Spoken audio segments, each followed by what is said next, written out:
ዕብራውያን ምዕራፍ 10 ቁጥር 19 እስከ 22 እንግዲህ ወንድሞች ሆይ በኢየሱስ ደም ወደ ቅድስተ ቅዱሳን ለመግባት ድፍረት አግኝተናል። ይኸውም በመጋረጃው ማለት በሥጋው በኩል በተከፈተልን አዲስና ሕያው መንገድ ነው። በእግዚአብሔር ቤት ላይ የተሾመው ታላቅ ሊቀ ካህናት ስላለን ከክፉ ሕሊና ለመንጻት ልባችንን ተረጭተን ሰውነታችንንም በጥሩ ውሃ ታጥበን በእውነተኛ ልብና በሙሉ እምነት ወደ እግዚአብሔር እንቅረብ። አሜን። የጌታ ስም ብሩክ ይሁን። ይህንን ክፍል መንገዱ ተከፍቷል በሚል ርዕስ አብረን እንካፈላለን። መንገዱ ተከፍቷል። ይህ ክፍል በአዲሱ መደበኛ ትርጉም ከቁጥር 19 እስከ 39 እስከ መጨረሻ ጸንቶ ስለ መገኘት የቀረበ ጥሪ በሚል ርዕስ ባለው ክፍል ውስጥ የሚገኝ የመጀመሪያ ክፍል።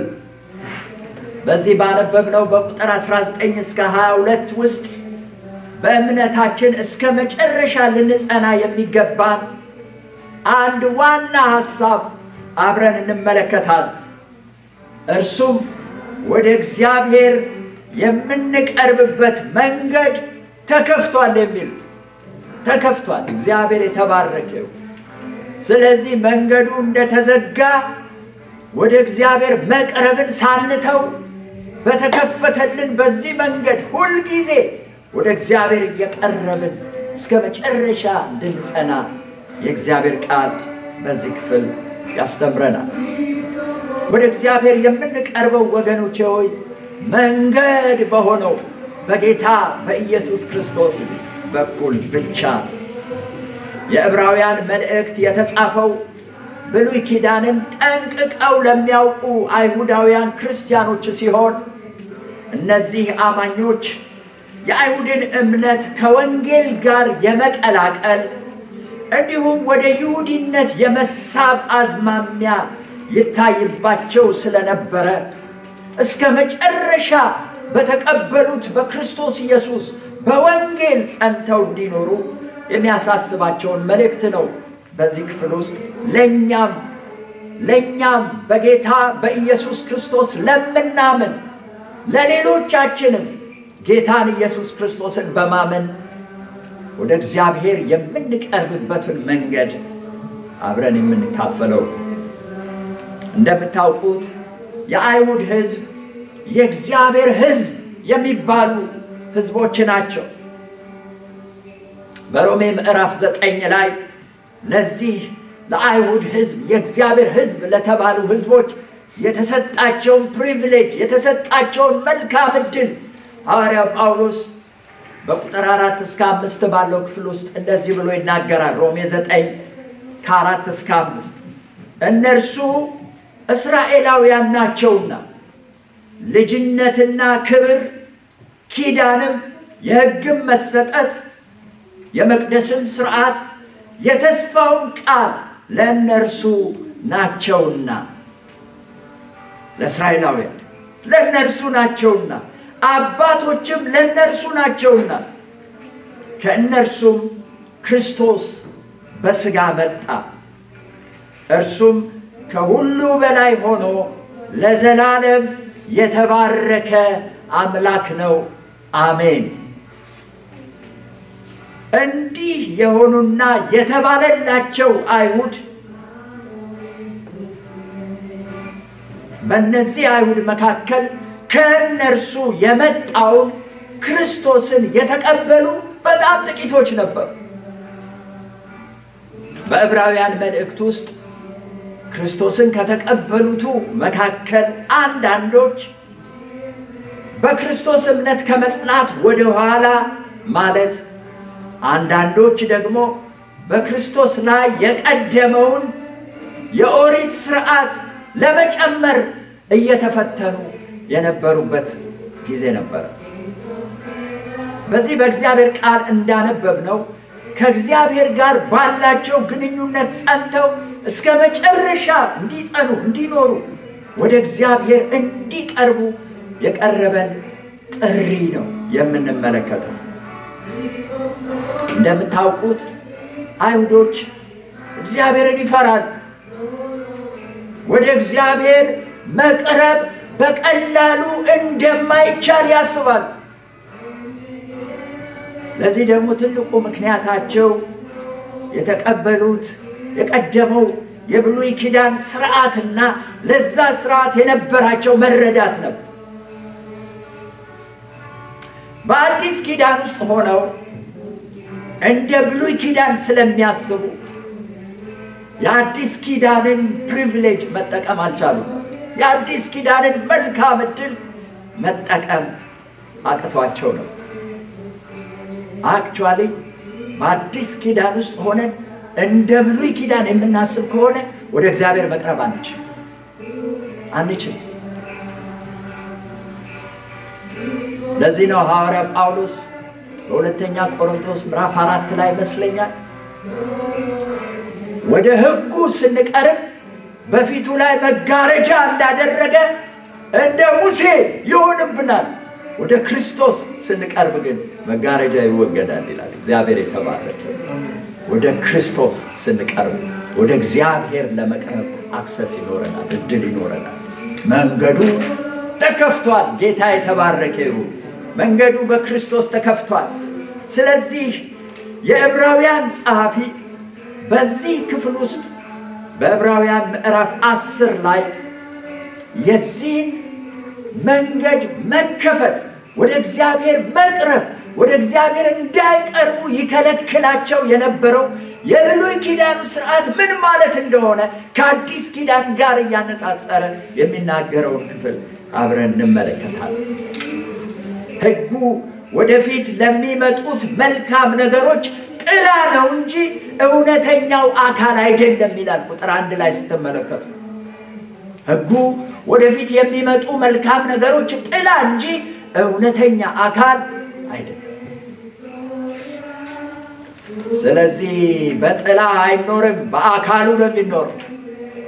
ጥላው የአካሉን መምጣት አካል አለ ከዚህ በኋላ የሚመጣ አለ ብለው የአካሉን መምጣት ከማስረዳት ያለፈ ሌላ ነገር አልነበረው። በሕጉ የነበረው የመስዋዕትና የክህነት አገልግሎት በአዲስ ኪዳን እውነተኛ አካሉ ምን እንደሆነ በዚህ ክፍል ውስጥ በማብራራት ይናገራል። ጥላው በብሉይ ኪዳን ወይም ሕጉ በተባለው የሚመጣውን እውነተኛ አካል አመላካች ነበር። በዚህ ክፍል ጥላውንና አካሉን እያነጻጸረ የሚናገረውን አብረን እንመለከታለን። 3 ነገሮችን ነው በዚህ ክፍል ውስጥ የምንመለከተው። አንደኛው ጥላው መስዋዕቱ፣ እውነተኛው አካሉ ክርስቶስ፣ የክርስቶስ መስዋዕትነት። የጥላው እውነተኛ አካል ተገልጧል፣ መጥቷል። በሕጉ ወይም በጥላው ሰዎች ወደ እግዚአብሔር ይቀርቡ ዘንድ በየዓመቱ ስለ ኃጢአታቸው መስዋዕት ያቀርቡ ነበር።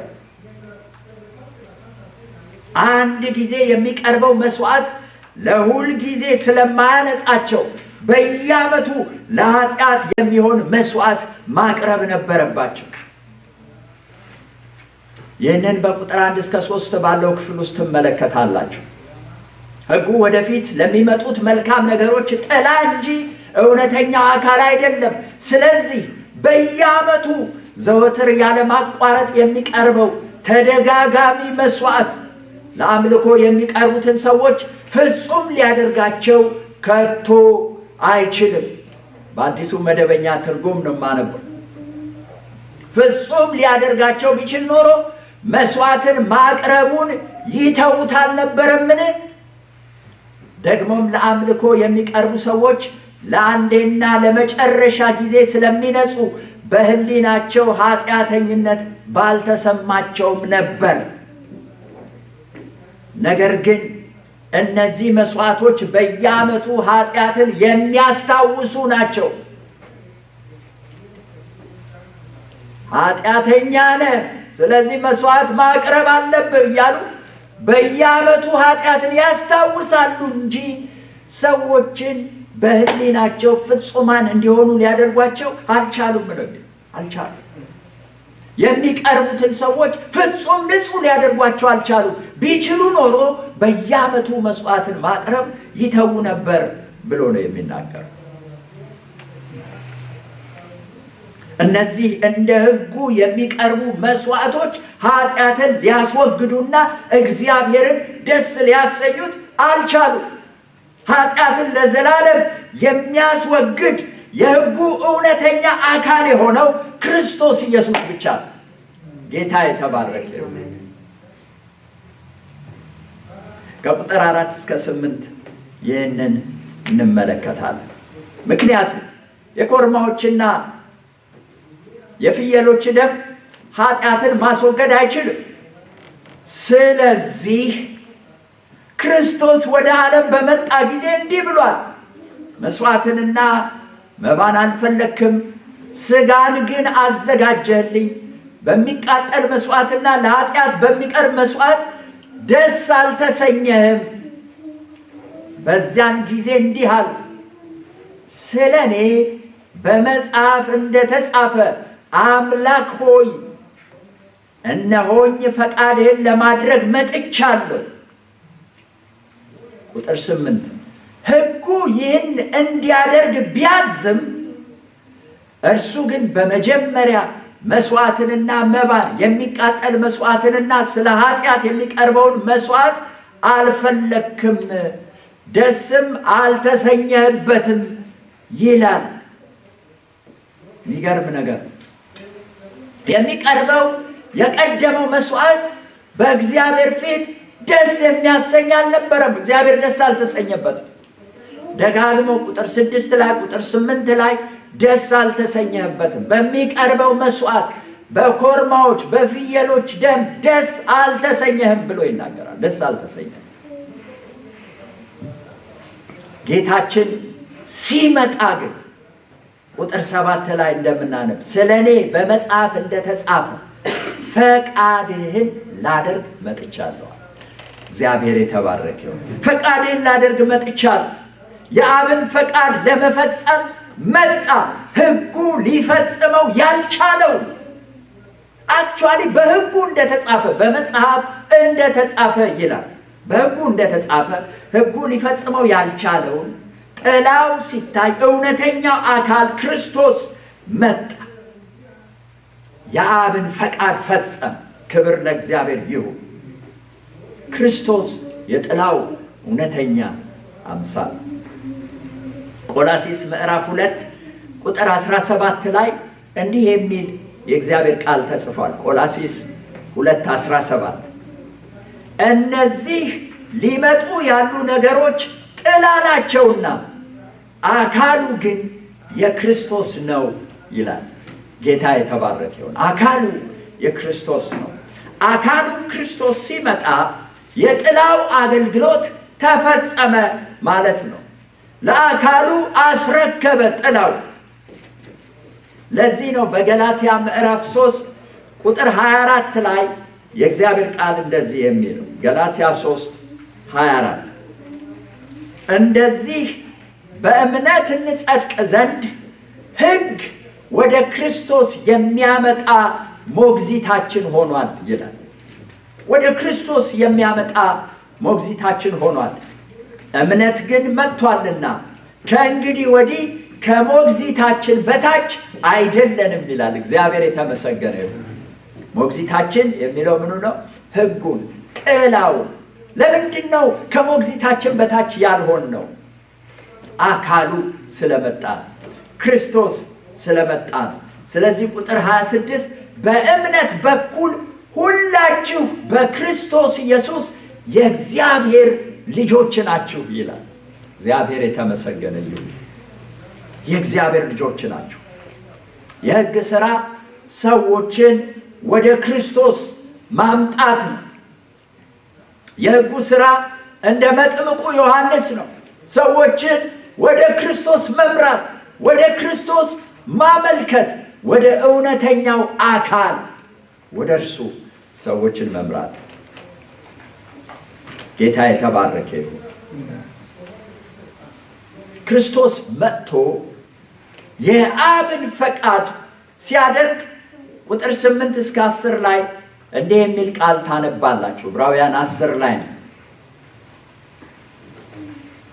ሕጉ ይህ እንዲደረግ ቢያዝም እርሱ ግን በመጀመሪያ መስዋዕትንና መባን የሚቃጠል መስዋዕትንና ስለ ኃጢአት የሚቀርበውን መስዋዕት አልፈለክም፣ ደስም አልተሰኘህበትም ይላል። ቀጥሎም እነሆኝ ፈቃድህን ለማድረግ መጥቻለሁ አለ። ሁለተኛውን ለመመስረት የመጀመሪያውን ሻረው። ቁጥር 10 በዚህ ፈቃድ በኢየሱስ ክርስቶስ ሥጋ አማካኝነት ለአንዴና ለመጨረሻ ጊዜ በቀረበው መስዋዕት ተቀድሰናል ይላል። እግዚአብሔር የተባረከ ይሁን። ሃሌሉያ ሃሌሉያ።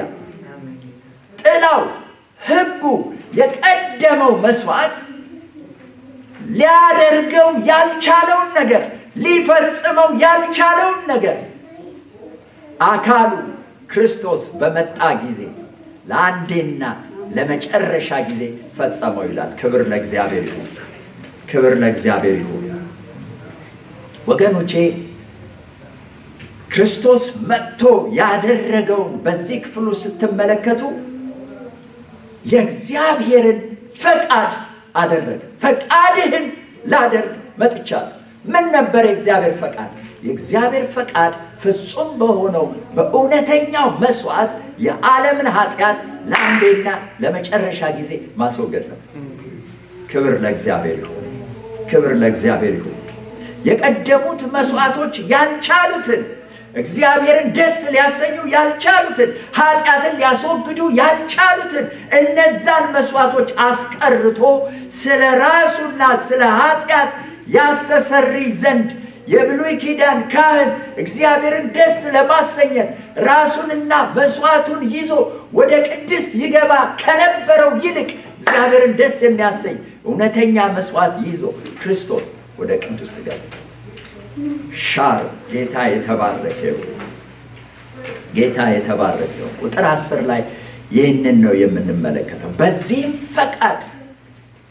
ፈቃድ የሚለው ፈቃድህን ላደርግ መጥቻለሁ ያለው የእግዚአብሔርን ፈቃድ አንድ ጊዜ በእግዚአብሔር ፈቃድ አንድ ጊዜ ራሱን መስዋዕት በማድረግ ፈጽሞ ለዘላለም ተቀድሰናል ይላል። እግዚአብሔር የተባረከ ይሁን። አዲሱ መደበኛ ትርጉም በክርስቶስ ኢየሱስ ሥጋ አማካኝነት ይላል። በክርስቶስ ኢየሱስ ሥጋ አማካኝነት ለአንዴና ለመጨረሻ ጊዜ በቀረበው መስዋዕት ተቀድሰናል። ጌታ ይመስገን። የብሉይ ኪዳን መስዋዕቶች በየዓመቱ ይቀርባሉ፣ ግን ሊያስወግዱ አልቻሉም። ምን ነበር የሚያደርጉ? ያስታውሱ ነበር። በየዓመቱ ይቀርባሉ፣ ግን እግዚአብሔርን ደስ ሊያሰኙት አልቻሉም ነበር። አሁን ግን በክርስቶስ ሥጋ ለአንዴና ለመጨረሻ ጊዜ በቀረበው መስዋዕት ተቀድሰናል። እግዚአብሔር የተባረከ ይሁን። ክርስቶስ ለአንዴና ለመጨረሻ ጊዜ መስዋዕት ሆነ። የኢየሱስ ክርስቶስ መስዋዕት ዘላለማዊ መስዋዕት ነው። ዘላለማዊ መስዋዕት ነው። ከእርሱ በኋላ ሌላ መስዋዕት አያስፈልግም። ሌላ መስዋዕት አያስፈልግም። ለእግዚአብሔር ቀድሶ የሚለይ እውነተኛ መስዋዕት፣ እውነተኛው አካል ክርስቶስ ኢየሱስ ተገለጠ። ቁጥር 14 ላይ ይህንኑ ሐሳብ ታገኛላችሁ። ምክንያቱም ይላል በአንዱ መስዋዕት እነዚያን የሚቀደሱትን ለዘላለም ፍጹማን አድርጓቸዋል። ለዘላለም ፍጹማን አድርጓቸዋል። በአንዱ መስዋዕት ብዙዎቹ የብሉይ ኪዳን መስዋዕት በየዓመቱ የሚቀርቡት የብሉይ ኪዳን መስዋዕት ሊያደርጉ ያልቻሉትን አካሉ ክርስቶስ ሲመጣ እውነተኛው መስዋዕት ሲመጣ በአንዱ መስዋዕት የሚቀደሱትን ለዘላለም ፍጹማን አድርጓቸዋል ይላል። እግዚአብሔር የተባረከ ይሁን። ክብር ለኢየሱስ ይሁን። እርሱ አንድ ጊዜ ያቀረበው መስዋዕት ማንኛውንም ሰው በማንኛውም ዘመን የተፈጸመውን ኃጢአት ለማስተስረይ ይችላል። ሃሌሉያ! መስዋዕቱ ክርስቶስ ይህንን የብሉይ ኪዳኑን ጥላ ሊፈጽመው አካል ሆኖ መጣ። ቁጥር 17ና 18ን ስታነቡ እንዲህ የሚል ቃል እናገኛለን። ደግሞ ኃጢአታቸውንና አመፃቸውን ከእንግዲህ አላስብም ይላል። እነዚህ ይቅር ከተባሉ በኋላ ከእንግዲህ ስለ ኃጢአት የሚቀርብ መስዋዕት አይኖርም ይላል። ጌታ የተባረከ ይሁን። ለምን? ለአንዴና ለመጨረሻ ጊዜ ኃጢአትን ለዘላለም የሚያስወግድ፣ ለዘላለም የሚያጸድቅ፣ ለዘላለም የሚቀድስ እውነተኛው መስዋዕት ኢየሱስ ክርስቶስ ስለቀረበ ከእንግዲህ ወዲህ ሌላ መስዋዕት አይቀርም። ሌላ መስዋዕት አይቀርም። ክብር ለእግዚአብሔር ይሁን።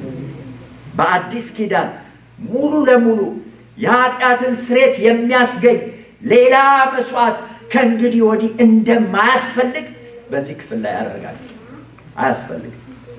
የመስዋዕት አገልግሎት በአዲስ ኪዳን ሙሉ በሙሉ በክርስቶስ መስዋዕትነት ተተክቷል።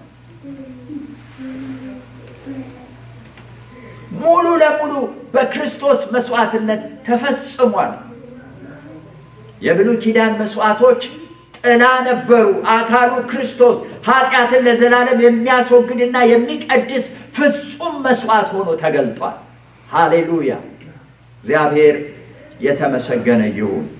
ወገኖቼ እግዚአብሔርን ደስ የሚያሰኝ ኃጢአትን ሊያስወግድ የሚችል የሚቀድስ ወደ እግዚአብሔር የሚያቀርብ ወደ እግዚአብሔር ልንቀርብ የምንችልበት እኛ ልናቀርበው የምንችለው ምንም ነገር የለም። ምንም ነገር የለም። ምንም። ለምን? ክርስቶስ ፈጽሞታል።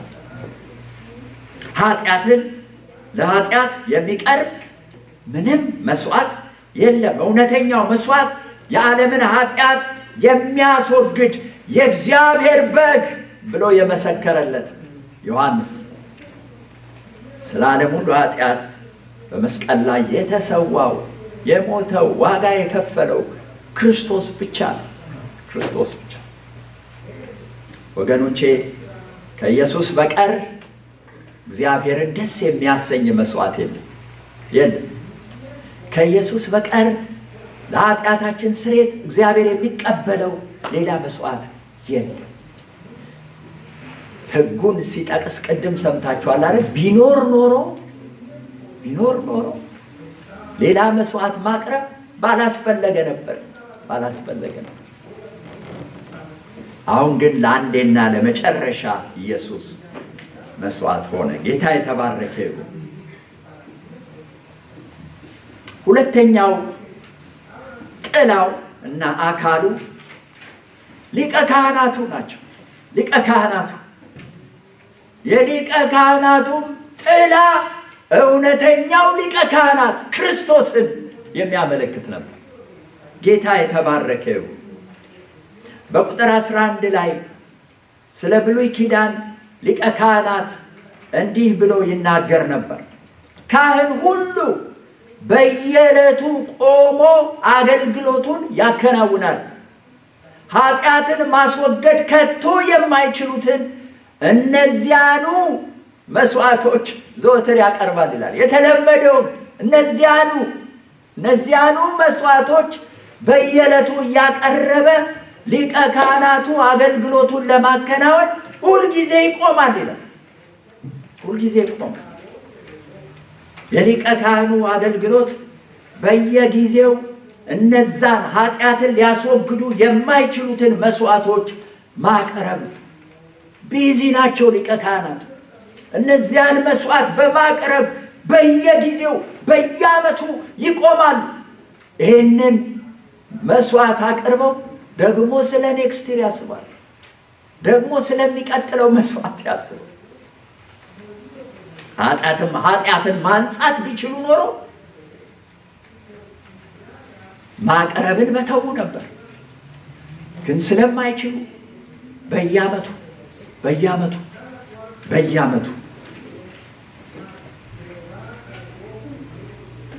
ቁጥር 2 ላይ እሱም ነው የሚናገር። ፍጹም ሊያደርጋቸው ቢችል ኖሮ መስዋዕትን ማቅረብ ባልተውም ነበር ብሎ ይናገር። ምዕራፍ 7 ዕብራውያን ምዕራፍ 7 እንዲህ የሚል የእግዚአብሔር ቃል ተጽፏል።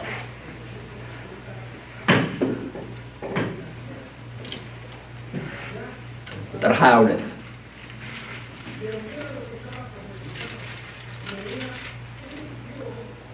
ስለ ሊቀ ካህናቱ ጥላ ስለሆኑት ስለ ብሉይ ኪዳን ሊቀ ካህናት ቁጥር 22 እስከ 24 ላይ እንዲህ የሚል ቃል ተጽፎ እናገኛለን። ከዚህ መሐላ የተነሳ ኢየሱስ ለተሻለ ኪዳን ዋስ ሆኗል። በአገልግሎታቸው እንዳይቀጥሉ ሞት ስለከለከላቸው የቀድሞቹ ካህናት ቁጥራቸው ብዙ ነበረ። ኢየሱስ ግን ለዘላለም የሚኖር በመሆኑ ክህነቱ የማይሻር ነው ይላል። እግዚአብሔር የተባረከ ይሁን። እግዚአብሔር የተባረከ ይሁን። እነርሱ እንዳይኖሩ ሞት ስለከለከላቸው የቀድሞቹ ሊቃነ ካህናት ብዙ ነበሩ ይላል። ብዙ ነበሩ። ብዙ ሊቃነ ካህናት ከጌታችን ከኢየሱስ ክርስቶስ እውነተኛው አካል ከሆነው እውነተኛው ሊቀ ካህን ከሆነው ከእርሱ በፊት አገልግለው ነበር። እያገለገሉ ሲሞቱ ሌላው ሊቀ ካህን ሲተካ እነዚያኑ ኃጢአትን ሊያስወግዱ የማይችሉ መስዋዕቶችን ሲያቀርብ አገልግሎ እንደቆመ ሲሞት ሌላው ሲተካ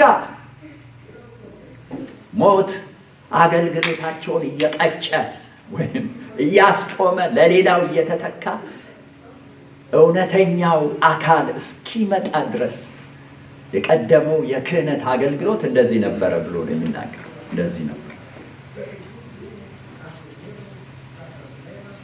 የጥላው እውነተኛ አካል የሆነው ሊቀ ካህናት ኢየሱስ ክርስቶስ ሲመጣ ግን ክብር ለእግዚአብሔር ይሁን፣ አገልግሎቱ ተለወጠ። ቁጥር 12 ላይ ተመልከቱ። ስለ ኢየሱስ ክርስቶስ የሊቀ ክህነት አገልግሎት ይሄኛው ካህን ግን ይላል። ክብር ለእግዚአብሔር ይሁን። ይሄኛው ማን ነው? ኢየሱስ ጌታችን መድኃኒታችን ሊቀ ካህናታችን ኢየሱስ። ይሄኛው ካህን ግን አንዱን መስዋዕት ለዘላለም አቅርቦ በእግዚአብሔር ቀኝ ተቀመጠ ይላል። ክብር ለእግዚአብሔር ይሁን። አንድን መስዋዕት ለዘላለም አቅርቦ በእግዚአብሔር ፊት ተቀመጠ። it is finished, it is done፣ አለቀ። አገልግሎቱን ጨረሰ። ክብር ለእግዚአብሔር ይሁን።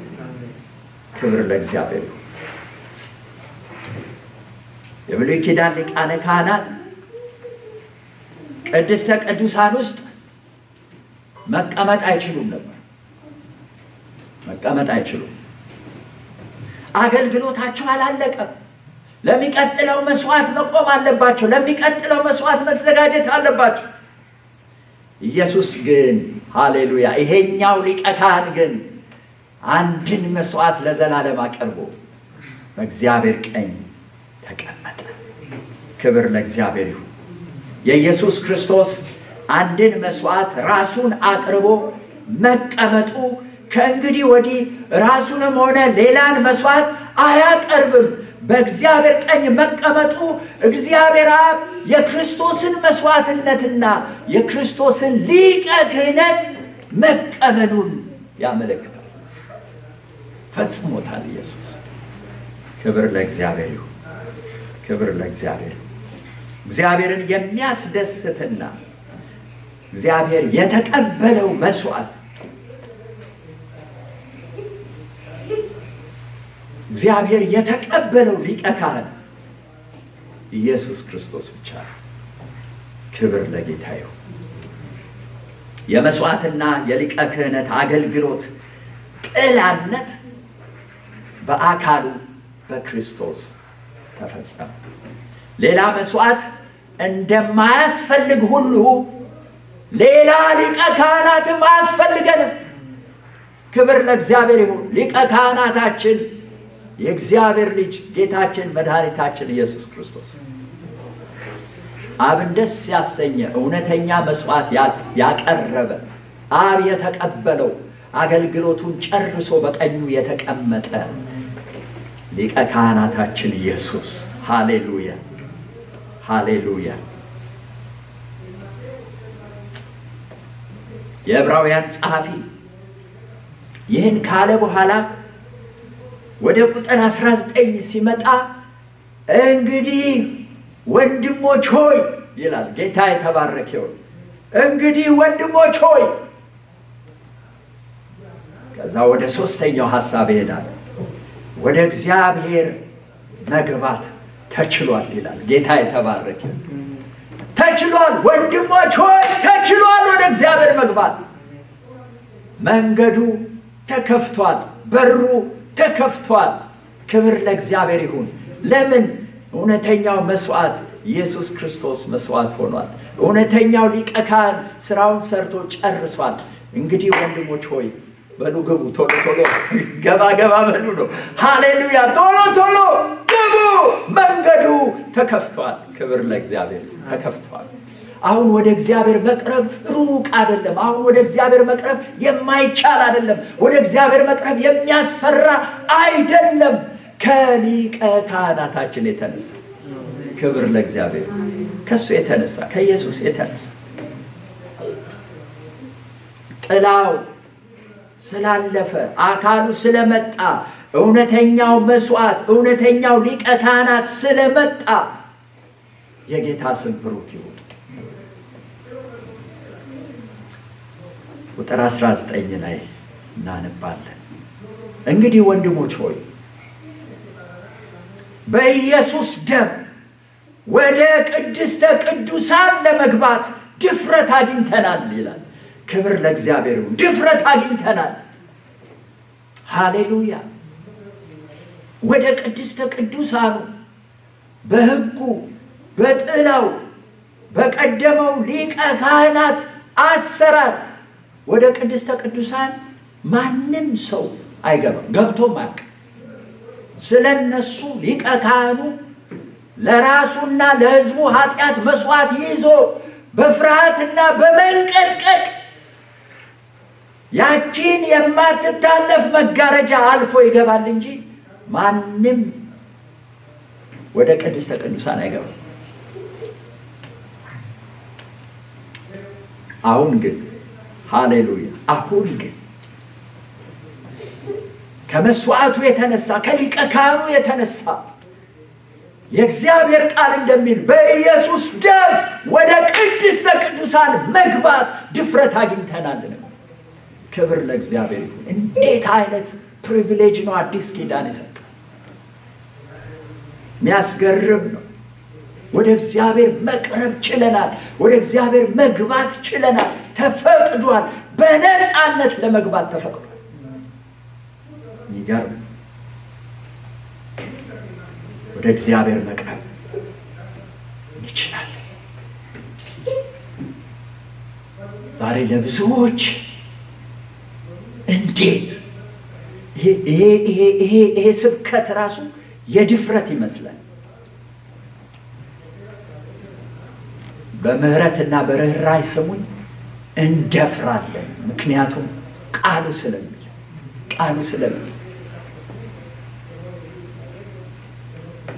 በኢየሱስ ደም ወደ ቅድስተ ቅዱሳን ለመግባት ድፍረት አግኝተናል።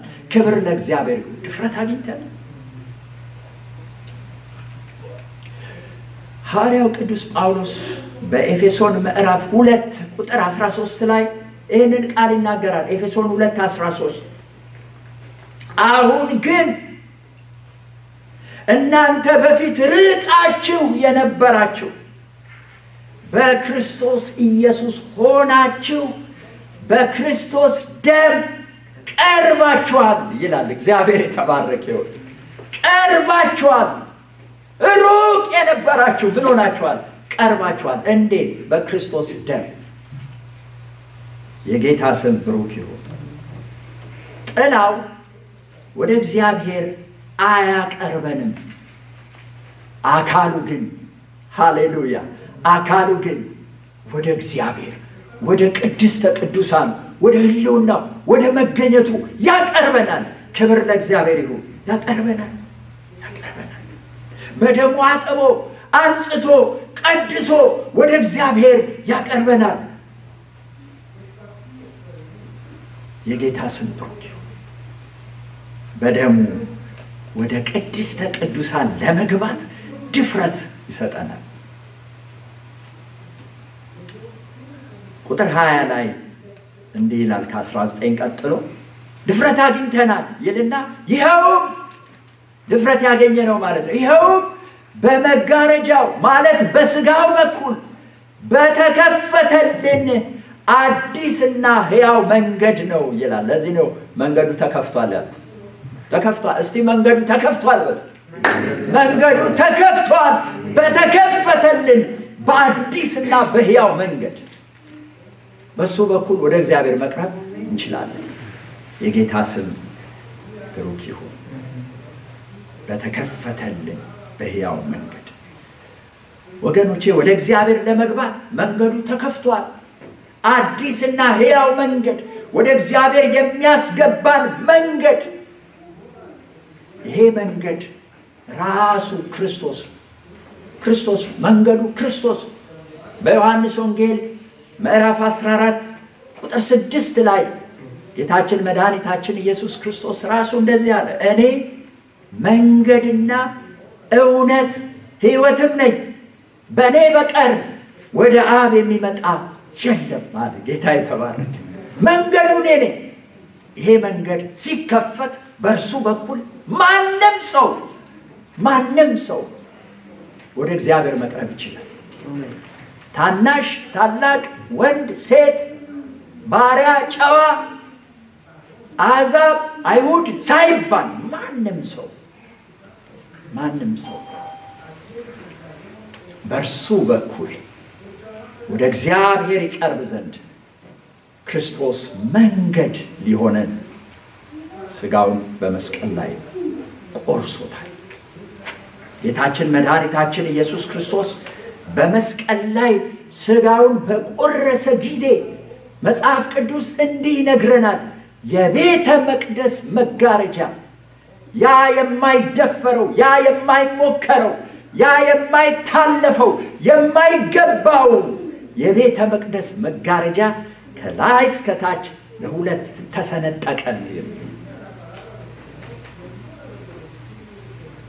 ያ ሊቀ ካህናቱ ለራሱና ለሕዝቡ ኃጢአት መስዋዕት ይዞ እየፈራና እየተንቀጠቀጠ በዓመት አንድ ጊዜ የሚሻገራል። ያቺ መጋረጃ ከላይ እስከታች ሃሌሉያ ለሁለት ተሰነጠቀ። ወደ እግዚአብሔር መግባት ተቻለ። ሃሌሉያ ተቻለ። በሥጋው በኩል በኢየሱስ ክርስቶስ በሥጋው በኩል በሞቱ በትንሣኤው ማለት ነው።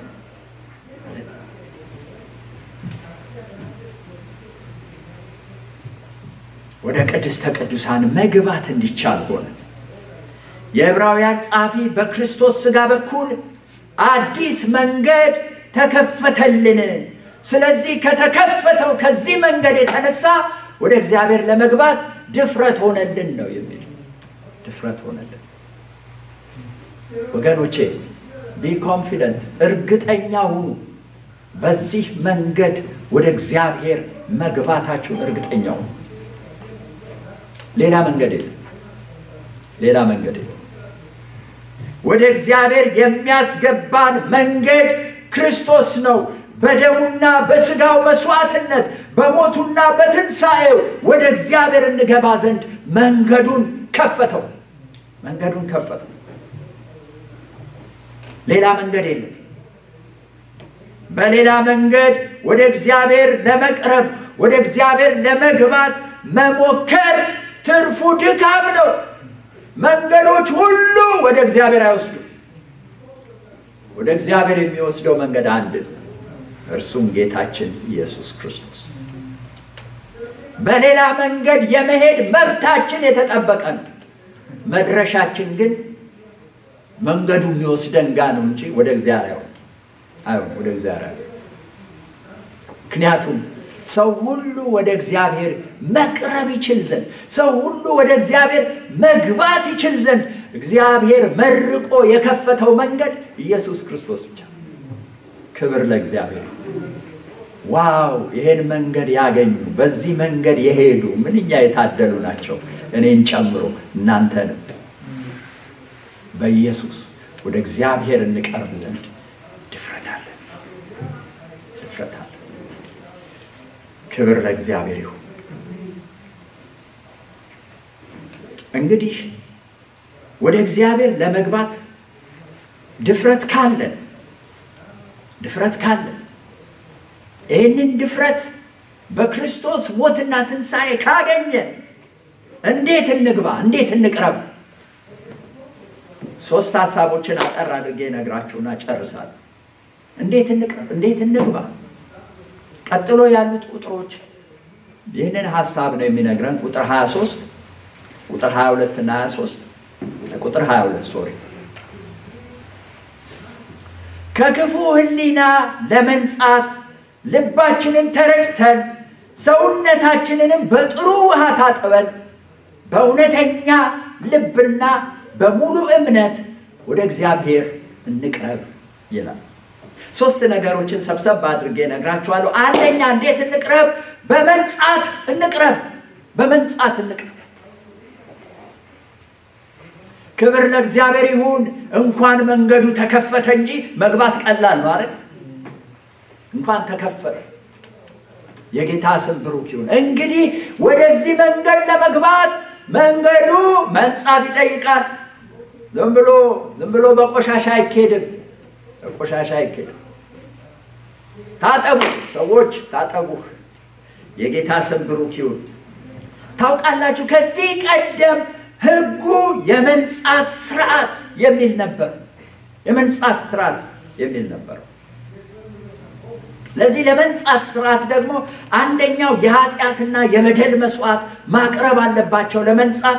ሁለተኛ የመታጠብ ስርዓት ነበራቸው። መታጠብ ነበረባቸው። ለምሳሌ በዘጸአት ምዕራፍ 30 ቁጥር 18 እስከ 20 ላይ ስታነቡ አሮንና ልጆቹ ለአገልግሎት ወደ መገናኛው ድንኳን ሲገቡ እንዳይሞቱ ይታጠቡ ይላል። ስለዚህ ሰውነታቸውን ሙልጭ አድርገው ታጥበው ነበር የሚገቡ።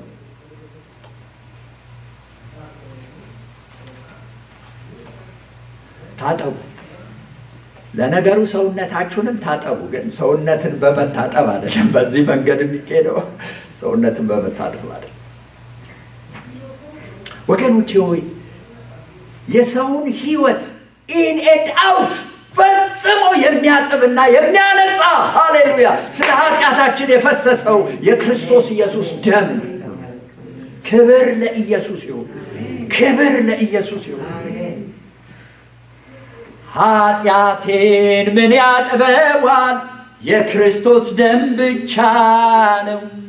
ምን ንጹሕ ያደርገኛል? የክርስቶስ ደም ብቻ ነው። ኦ ፍጹም ብሩክ ምንጭ ኃጢአቴን ያጠበው ሌላ ምንጭ አላውቅም። የክርስቶስ ደም ብቻ ነው። ሃሌሉያ! ሌላ ምንጭ የለም፣ ሌላ ውሃ የለም፣ ሌላ ማጠቢያ የለም፣ ሌላ መታጠቢያ የለም። ኃጢአታችንን የሚያነጻ የክርስቶስ ኢየሱስ ደም ብቻ ነው። ክብር ለኢየሱስ። የልጁም የኢየሱስ ክርስቶስ ደም ከኃጢአት ሁሉ ያነጻል። ክብር ለጌታ ይሁን። ያነጻል። ኃጢአታችንን ብንናዘዝ ኃጢአታችንን ይቅር ሊለን ከአመፃም ሁሉ ሊያነጻን የታመነና ጻድቅ ወገኖቼ፣ መንገዱ ተከፍቷል። ክብር ለጌታ ይሁን።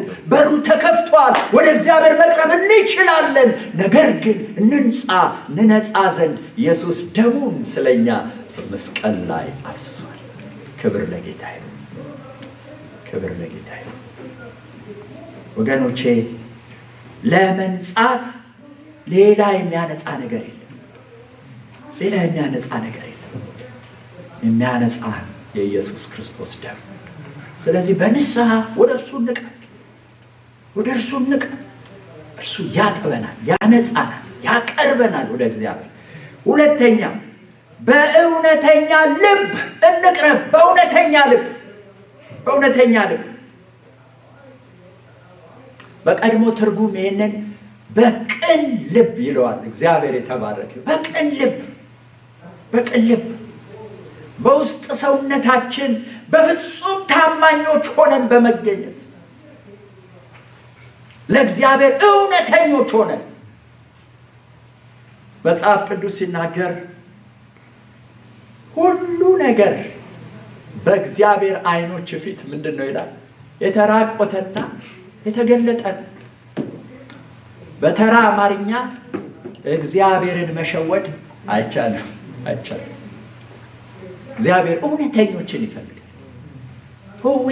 እኔ እንዲህ ነኝ ጌታ ሆይ ብለን ስንቀርብ እውነተኛ ማንነታችንን ለውጦ ክብር ለእግዚአብሔር ይሁን በፊቱ የሚያቀርበን ሊቀ ካህናችን ኢየሱስ ዕብራውያን ላይ በጣም የሚገርም ምዕራፍ 4 ላይ በድካማችን የማይራራልን ሊቀ ካህናት የለንም። ሊቀ ካህናታችን ስንደክም የሚራራ ነው። ክብር ለጌታ ይሁን።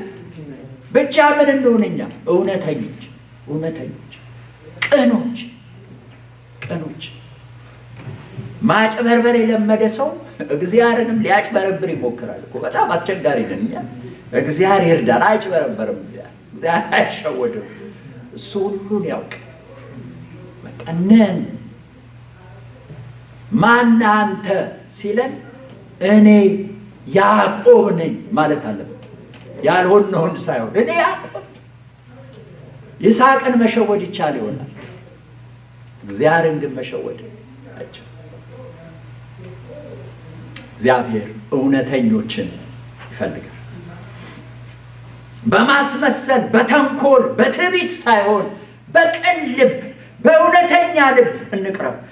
እኛን ራሳችንን ሆነን እንቅረብ።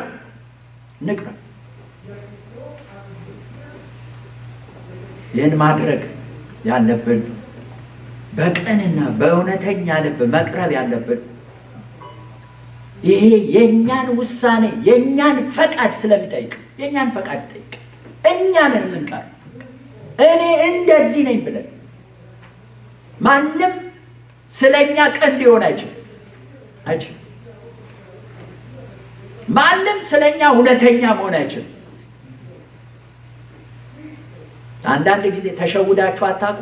ለሌሎች እውነተኛ ሆናቸው እሱ በደንብ አውቀዋለሁ እሱ እንደዚህ ነው ባልንበት ነገር ለካ እንደሱ አይደለም። እሱ እናንተ አላችሁ እንጂ እሱ ሌላ ነው። ለሰው እውነተኛ የሚሆን ራሱ ሰውየው ብቻ ነው። በቃ ያ ደግሞ የእኛን ዲሲሽን ነው የሚጠይቀው። የእኛን ዲሲሽን። አንዳንድ ጊዜ ሰዎች ስለ ጌታ ይሰሙና የተቀበሉ ይመስላሉ። የገባቸው ይመስላል። እኛን ሊሸውዱ ይችላሉ።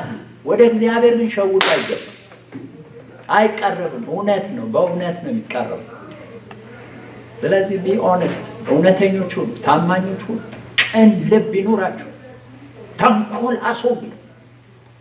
እግዚአብሔር እውነተኞችን ይፈልጋል። ሶስተኛውና የመጨረሻው ተናግሬ ጨርሳለሁ። በሙሉ እምነት እንቅረብ ይላል። በሙሉ እምነት ወገኖቼ፣ ወደ እግዚአብሔር የሚያቀርበን ሙሉ የተባለው እምነት ሙሉ ለሙሉ ስለኛ መስዋዕት በሆነው ሊቀ ካህናችን በሆነው መንገዱን በመረቀና በከፈተልን በክርስቶስ ላይ ብቻ ያለንን እምነት።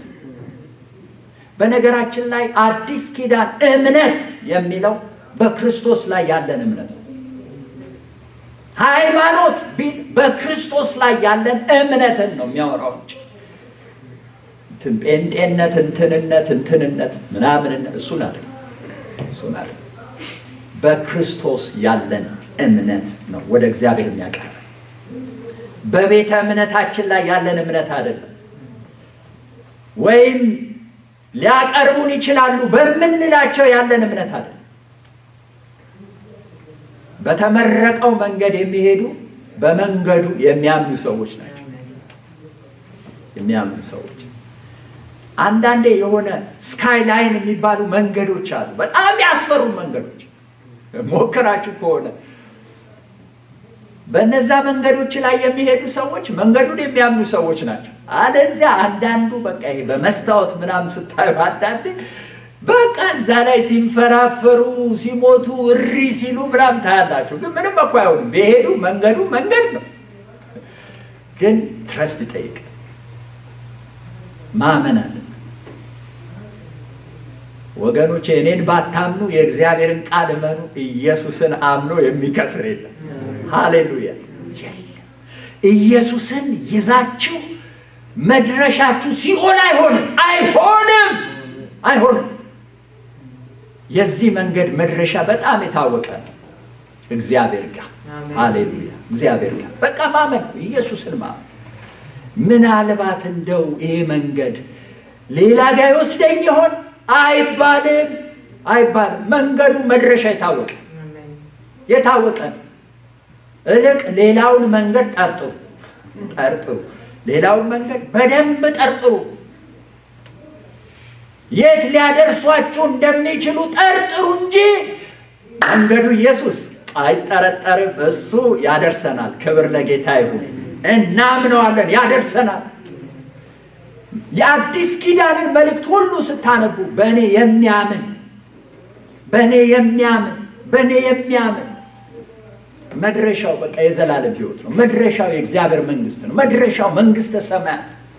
ክብር ለጌታ ይሁን። እመኑ፣ በሙሉ ልብ እመኑ። በሙሉ ልብ ጌታ የተባረከ ይሁን። በዚህ ክፍል መስዋዕታችንም ሊቀ ካህናችንም ወደ እግዚአብሔር መግቢያ በሩን የከፈተልን ክርስቶስን በፍጹም እንድናምን ነው።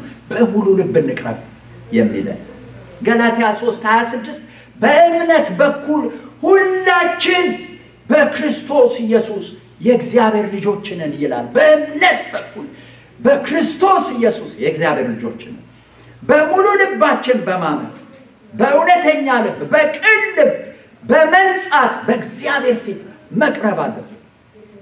ክርስቶስ ስለኛ መስዋዕትና ሊቀ ካህናት ሆኖ ወደ እግዚአብሔር መግቢያ መንገዱን ስለመረቀልን በዚህ መንገድ ላይ ወገኖቼ ሆይ በቅን ልብ በመንጻት በሙሉ እምነት ወደ እግዚአብሔር እንድንቀርብ እግዚአብሔር ድፍረት ሰጥቶናል። ክብር ለእግዚአብሔር ይሁን። አንፈራም፣ ተፈቅዷል። የጌታ ስም ብሩክ ይሁን። ወደ እግዚአብሔር ለመቅረብ መንገዱ ክፍት ነው ከኢየሱስ የተነሳ። ስለዚህ ወገኖቼ ሆይ ክርስቶስ በመምጣቱ በሞቱና በትንሣኤው በመስዋዕትነቱና በሊቀ ክህነቱ የሰራልን አንዱ ስራ ወደ እግዚአብሔር ለመግባት መንገድ መሆኑ፣ መንገዱን መክፈቱ ስለዚህ በተከፈተው መንገድ ለመግባት ራሳችንን እናንጻ። ቅኖችና እውነተኞች እንሆን። በሙሉ እምነት ክርስቶስን እንመን። አያሹሪው እንገባለን። ስለዚህ ምንም በቃ ወደ ኋላ አትበሉ ወገኖች። ምንም የሚያጠራጥር ነገር፣ የሚቀየጥም የሚደባለቅም የሚጨመርም የሚቀነስም ነገር የለም። ሁሉ ተፈጽሟል። እግዚአብሔር የተባረከ። ሁሉ ተፈጽሟል። ሌላ የሚያቀርበን የለም። ክርስቶስ ጨርሶታል። እንዴት መቅረብ እችላለሁ የምትሉ ምናልባት ጌታን ኢየሱስ ክርስቶስን የማታውቁ ይህንን ቪዲዮ ታግሳችሁ እስከ መጨረሻ ለማየት እድል ያገኛችሁ ሰዎች ለእናንተ መንገዱ ተከፍቷል። ኢየሱስ ክርስቶስ የህይወት መንገድ፣ ሌላ መንገድ የለም። ክብር ለእግዚአብሔር ይሁን። በመጨረሻ በክርስቶስ ኢየሱስ ላመንን ገባን ለምንን በመንገዱ እየሄድን ላለን ሰዎች አሁንም አጽንቼ የምነግራችሁ ነገር መንገዱ የተከፈተው ለድነትም ለጸሎትም ነው። እቺን መናገር ፈልጋለሁ። ለድነትም ለጸሎትም። ለድነት መዳናችን እርግጠኞች ነን። ለጸሎት ግን አንዳንዶቻችን ሌላ መንገድ እየፈለግን ነው። ሌላ አጸላይ፣ ሌላ የሆነ ነገር፣ ሌላ የሚያቀርበን አሁን ደግሞ በክርስቶስ በሚያምኑ መካከል እየመጣ ያለ ሳይታወቅ ብዙውን ከእግዚአብሔር እያራቀው ያለ ነገር እኛ ለድነት ማመን ነው ያለብን እንጂ ለጸሎት ማመን ያለብን አይመስልም። እኛ ለድነት መቅረባችንን እርግጠኞች እንሆናለን፣ ግን ለጸሎት መቅረባችንን ብዙዎች እርግጠኞች አይደለን። መጸለይ የማይችሉ ማዕት ክርስቲያኖች አሉ። ስለዚህ ምንድነው የሚባለው? እንዴት ነው የሚቀረበው? ሪሊ እግዚአብሔር እኔን ይሰማኛል ወይ? እግዚአብሔር ቸርነት ያድርግልን። አገልጋዮችም እናንተ በቃ ኑሩ እኛ እንጸልይላችኋለን እያለን ለሰው እኛ ሊቀ ካህናት የመሆን አዝማሚያ የሚታይብን ይመስላል። ሰውም ወደዛኛው ሊመለስ ይዳደዋል። አይንከሬጁ እናንተም ወደ እግዚአብሔር መቅረብ ትችላላችሁ። መንገዱ ተከፍቷል። ጌታ የተባረከ ተከፍቷል። አንዳንድ ጊዜ ልጆቻችሁ በር ላይ ሆነው የሆነ ነገር ሲፈልጉ አታውቁም? አቡሽ ምን ፈለግ እና ጠጋ በልና አውራ። አሜር ፋዘር አባታችን ጠጋ ብለን ማውራት እንችላለን። መንገዱ ተከፍቷል። እግዚአብሔር የሰማነውን ይባርክልን። ጸልይና እንጨርሳለን። ጌታ የተመሰገነ ይሁን።